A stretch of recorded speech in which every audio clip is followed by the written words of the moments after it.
పనివాడు తన జీతమునకు పాత్రుడు. లూకా సువార్త 10:7. కొందరు చెమటోడ్చి శ్రమపడి పనిచేస్తారు, కొందరు ఒల్లంచకుండా మాటలతో సంపాదిస్తూ ఉంటారు.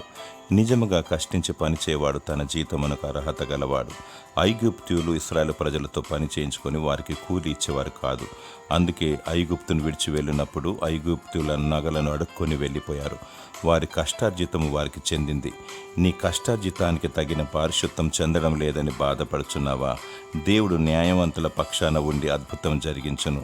మరియు నీ చేతి క్రింద పనిచేసే పని వారికి, లేక నీ ఇంటిలో పనిచేసే పని మనిషికి ఇచ్చుటలో నీ పిడికిలిని బిగించకూడదు. మాట ప్రకారం వారికి చెందవలసిన జీతం వారికి ఇవ్వాలి, లేదా వారి కూలి మొరపెట్టును.